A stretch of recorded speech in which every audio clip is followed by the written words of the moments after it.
Hola, ¿qué tal? Soy el doctor Celso Agustín Mendoza González. Mi formación como médico cirujano la hice en la Universidad Autónoma de Puebla. Posteriormente realicé la especialidad de Medicina Interna en el Hospital Juárez de México y la especialidad de Cardiología y Electrofisiología dentro del Instituto Nacional de Cardiología, en donde laboro desde 2002 en el área de Cardiología Clínica. He sido miembro del Consejo Mexicano de Cardiología y soy miembro titular de la Sociedad Mexicana de Cardiología y de la Sociedad Mexicana de Electrofisiología y Estimulación Cardíaca. Vamos a revisar en esta ocasión un caso clínico de un padecimiento que constituye un problema de salud pública a nivel mundial. La hipertensión arterial sistémica es una enfermedad que constituye un verdadero problema de salud en todo el mundo.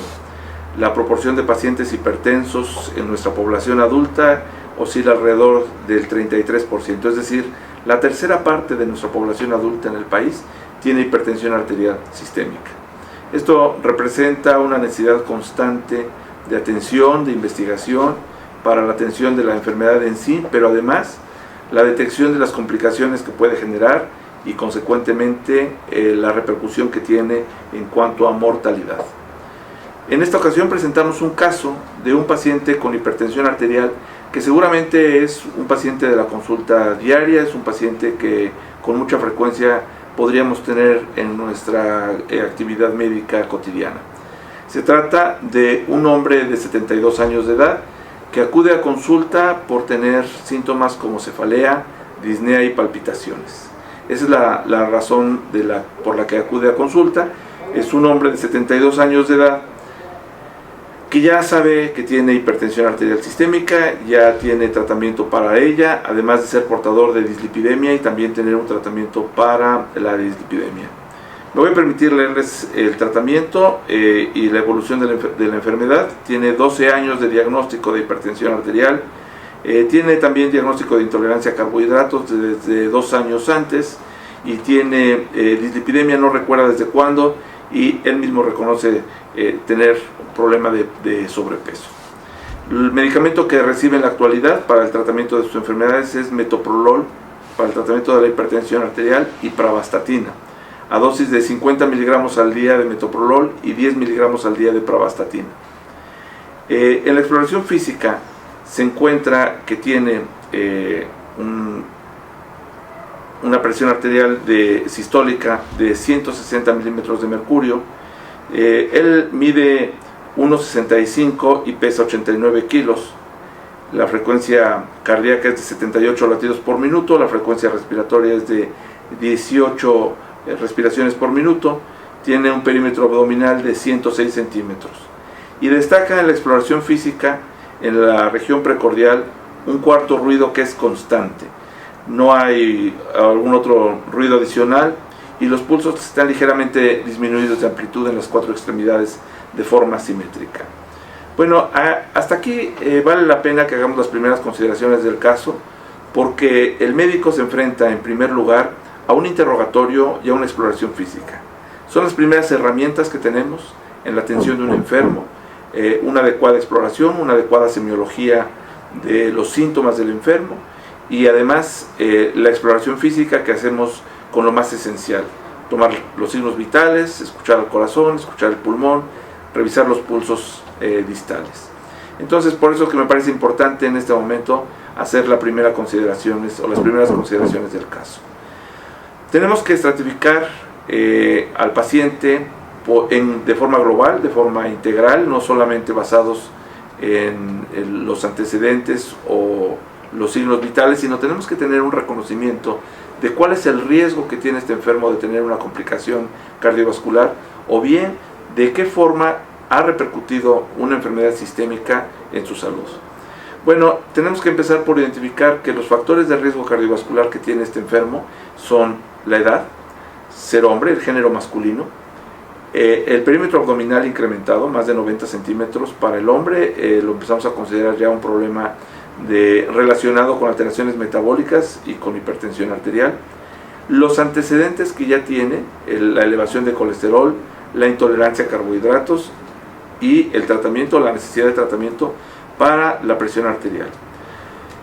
Al momento de la exploración física podemos encontrar que la presión arterial no está bien controlada, tiene presión arterial sistólica de 160 milímetros de mercurio, entonces podemos considerar que está teniendo mal control de la presión arterial. Y además de esto, hay que reconocer que en la exploración precordial, el cuarto ruido que se puede detectar durante la exploración del precordio nos habla seguramente de hipertrofia ventricular izquierda. Este dato es muy importante porque antes de recurrir a algún laboratorio o algún estudio paraclínico, estamos identificando ya una repercusión de la presión arterial, que es justamente el desarrollo de la hipertrofia. Y es importante señalarlo, es importante detectarlo, porque el solo hecho de que tenga hipertrofia ventricular izquierda lo cataloga en una condición diferente, lo está posicionando ya con daño a órgano blanco, y eso lo coloca en un riesgo de mayor posibilidades de tener complicaciones cardiovasculares. De modo que el desarrollo de la hipertrofia ventricular izquierda es un dato importante que debemos considerar y que en este momento podríamos estar detectando exclusivamente por la clínica. En cuanto a la semiología de los síntomas que el paciente tiene, al momento de hacer una correlación entre los hallazgos clínicos de la exploración física y los síntomas que describe, bueno, podríamos darle explicación con estos hallazgos.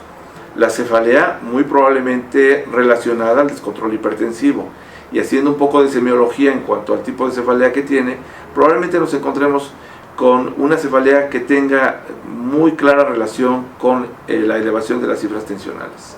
La disnea la explicamos por el incremento de presiones de llenado en el ventrículo izquierdo que tiene el paciente con hipertrofia ventricular. El engrosamiento de las paredes del ventrículo izquierdo, la disminución de su distensibilidad, aumenta necesariamente la presión de llenado del ventrículo izquierdo, y ese incremento de la presión se traduce de forma retrógrada hacia la aurícula y hacia los capilares pulmonares, lo que incrementa la presión hidrostática en este lecho vascular, y por tanto comprometiendo la difusión del oxígeno sobre todo durante el ejercicio. La disnea aparece de forma inicial durante el esfuerzo por el incremento de la frecuencia cardíaca, que conlleva a una reducción del tiempo de llenado de la cavidad ventricular izquierda. Las palpitaciones no son raras en los pacientes que tienen hipertensión arterial, particularmente cuando han desarrollado ya alteraciones estructurales, es decir, cuando el corazón, sometido a la sobrecarga de presión, al incremento de presión sistólica, conduce al desarrollo de hipertrofia y posteriormente incluso a la dilatación de la cavidad. No es raro que tengan palpitaciones, y en el transcurso de este caso clínico podremos ir descubriendo con qué está relacionado.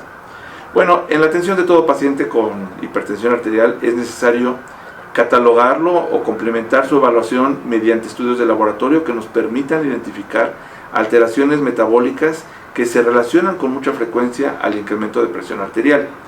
Es decir, hay una clara relación, una clara asociación entre alteraciones metabólicas e hipertensión arterial sistémica, y estas todas en conjunto se relacionan de forma muy cercana con el incremento del perímetro abdominal debido a la acumulación de grasa en el abdomen, que es lo que se ha podido relacionar con todas estas alteraciones, y en su conjunto incrementar el riesgo de complicaciones cardiovasculares. En el presente caso se presentan los exámenes de laboratorio, en donde podremos ver el incremento de glucosa sérica, 138 miligramos por decilitro, el incremento de hemoglobina glucosilada, de colesterol total, de colesterol LDL, la disminución de colesterol HDL y el incremento de triglicéridos. Es decir, tiene alteraciones del metabolismo de carbohidratos, en el metabolismo de los lípidos y la hipertensión arterial. Todo esto en conjunto con el desarrollo de la hipertensión arterial y el incremento del perímetro abdominal nos permite catalogar al paciente como un paciente con síndrome metabólico. Más adelante veremos cuáles son las implicaciones de esta asociación. Y también podremos analizar el electrocardiograma de 12 derivaciones que se ha mostrado. En este electrocardiograma quiero destacar de forma inicial que tiene ritmo sinusal, conserva un ritmo normal con todas las características que tiene el ritmo sinusal, la morfología de la onda P, la frecuencia, la polaridad que debe tener en las derivaciones de la región inferior y en V1 y en ABR, para poder precisar que cumple con los criterios de un origen sinusal del ritmo. Tiene en los QRS, podemos ver que tiene un ascenso lento de la onda R. Esto se le denomina como retraso del tiempo de inicio de la deflexión intrínsecoide, que abreviamos como TIDI.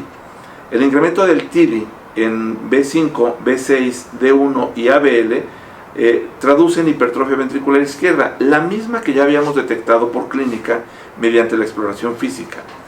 Y tiene, además de esto, extrasístoles ventriculares. Son extrasístoles que tienen un QRS ancho y no las catalogamos como ventriculares por ser de QRS ancho, sino porque la pausa compensadora es justamente el doble del intervalo RR basal.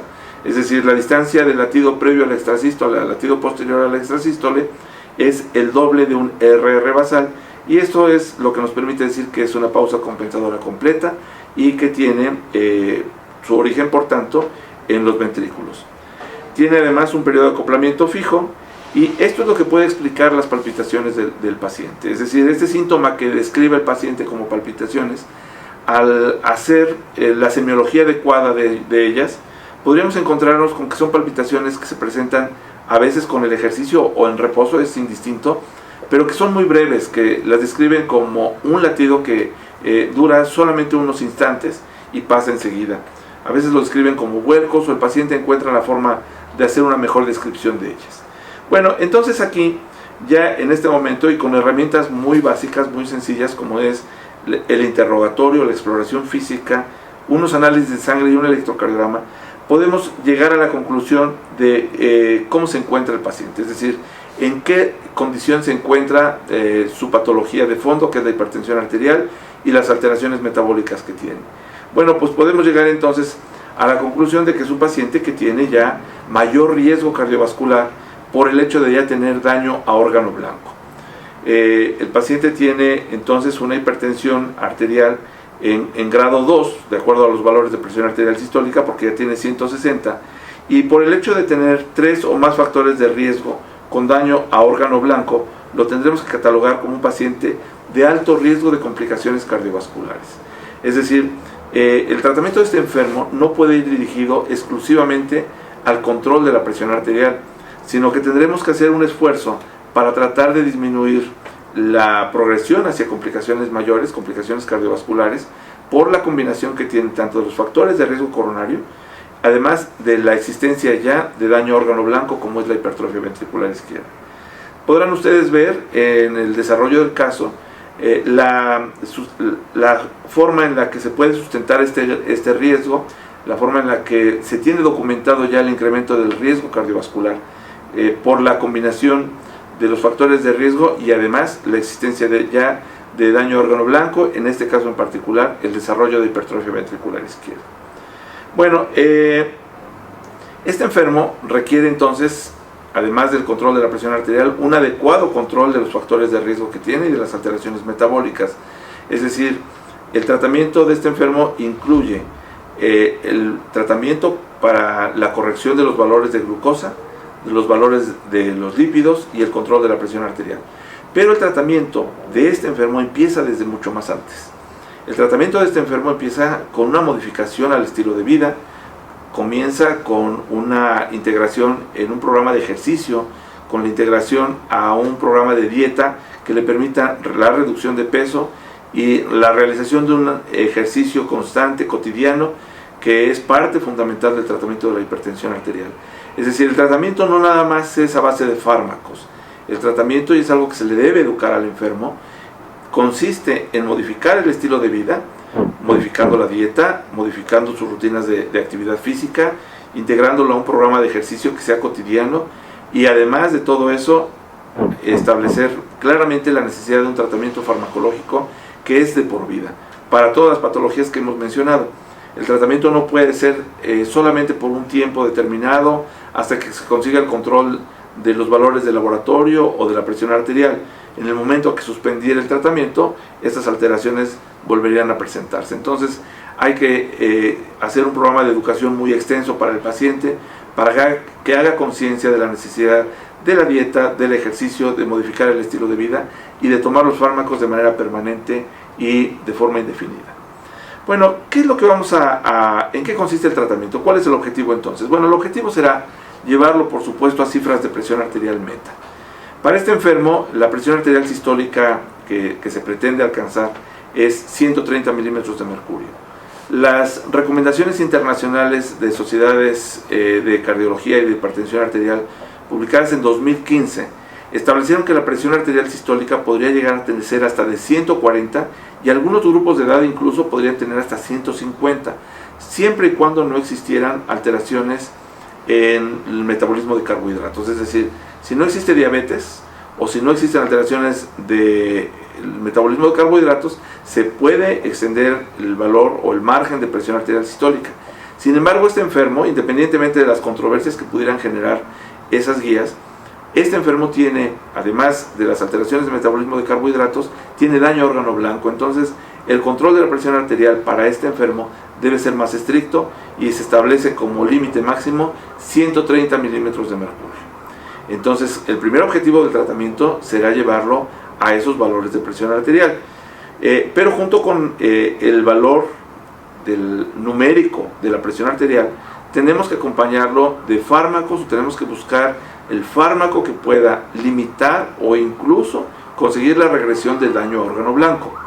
Bueno, entonces este enfermo tendrá que recibir un fármaco diferente. Cabe destacar que las mismas guías publicadas en 2015 dejaron a los beta bloqueadores fuera de tratamiento de hipertensión arterial como medicamento de primera línea. Los dejan reservados para aquellos pacientes que tengan insuficiencia cardíaca o enfermedad coronaria, que en el momento de esta revisión al paciente no se le ha demostrado ninguna de las dos. Entonces, por eso es que los beta bloqueadores no son una buena opción de tratamiento para este enfermo y tendríamos que recurrir a otro tipo de fármacos. Bueno, en cuanto al tipo de fármaco que podríamos emplear con este enfermo, dado que lo consideramos como de alto riesgo, podríamos recurrir, por supuesto, a un bloqueador de receptores de angiotensina.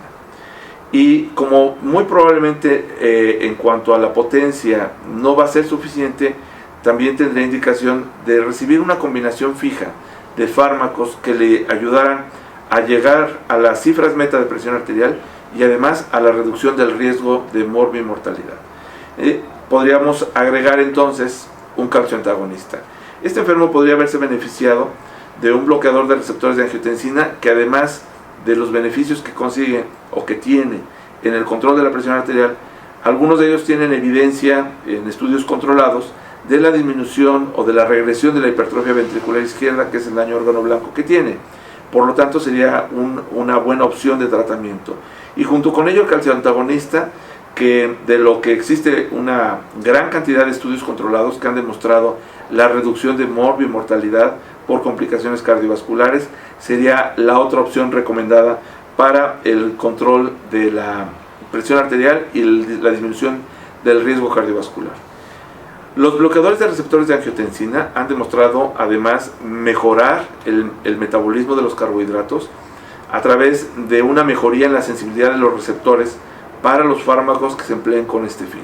Entonces, la combinación de ellos nos podrían ayudar a tener un mejor control de la presión arterial y de las alteraciones metabólicas que podrían llevarlo a las cifras meta. Ustedes pueden ver en el desarrollo del caso cómo el paciente puede conseguir o pudo conseguir el control de la presión arterial y algunas semanas o meses después la mejoría en los parámetros de laboratorio por tener un mejor control de todas estas enfermedades.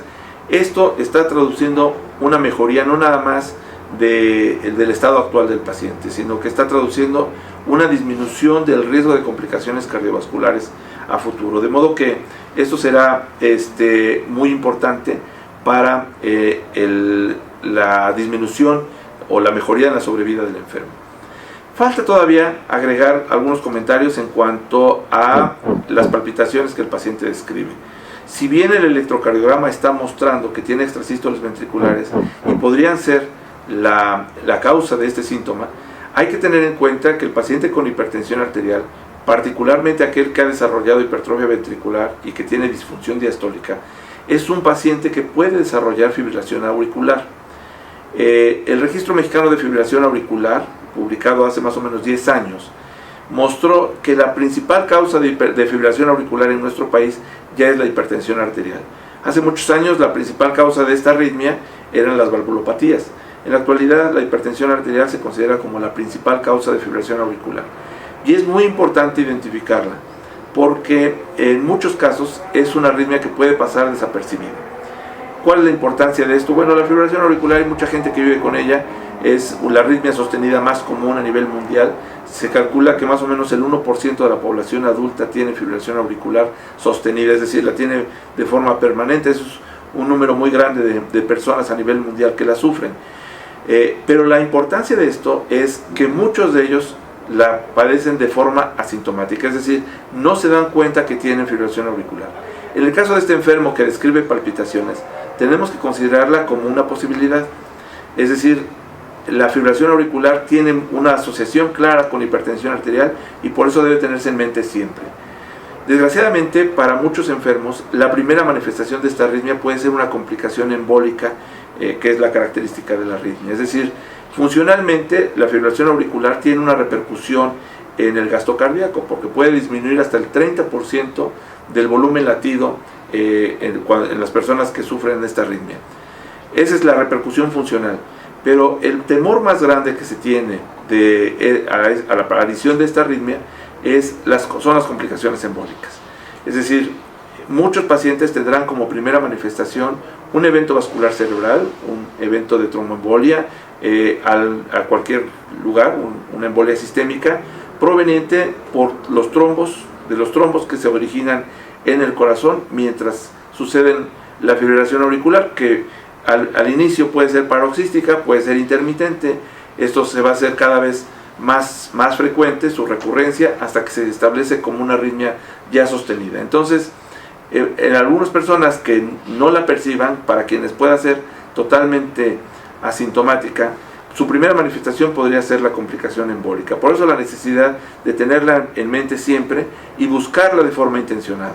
Un electrocardiograma tomado de forma aleatoria, tomada en reposo, cuando el paciente no tiene palpitaciones, no nos garantiza que el paciente no sufra la arritmia, y en ocasiones hay necesidad de buscarla a través de monitoreos más extensos que duren más tiempo en la vida cotidiana para tratar de identificar si está teniendo o no paroxismos de fibrilación auricular. El paciente con hipertensión arterial prácticamente tendrá siempre la necesidad de recibir un tratamiento que prevenga la trombosis y la embolia desde el corazón. Esto requiere del uso de anticoagulantes. Es motivo seguramente de una discusión muy amplia, mucho más extensa, pero es necesario considerarlo como parte fundamental del paciente que tiene fibrilación auricular. Para ello, si el paciente tiene hipertensión arterial, tendrá que tener un adecuado control de la presión arterial para poder darle con toda seguridad el anticoagulante.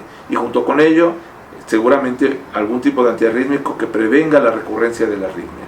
Entonces, el abordaje de este paciente podría llevarnos a la necesidad de investigar, junto con todo lo que ya hemos dicho, la posibilidad de estar desarrollando formas diferentes de arritmias que representen un mayor riesgo para él. Bueno, el caso del paciente, entonces, hay que, como comentarios finales, diremos que se trata de un paciente que tiene una enfermedad sistémica que es muy común, que es un problema de salud pública. En el caso de este enfermo, combinada con otros factores de riesgo por las alteraciones metabólicas que hemos descrito, que tienen también la necesidad de un tratamiento permanente, que ya tiene daño a órgano blanco, que eso ya también le representa un incremento del riesgo de complicaciones cardiovasculares, y que por lo tanto necesita un tratamiento integral de todas las alteraciones que se han podido demostrar, que incluyen, además de los fármacos, una modificación en el estilo de vida, un programa de ejercicio, una dieta para un adecuado control de peso, y que también es necesario para el control de las alteraciones metabólicas. Es un paciente que requiere una vigilancia estrecha, una vigilancia especial, y solamente así podríamos conseguir la mejoría de su estado actual y la mejoría de su sobrevida. Muchas gracias.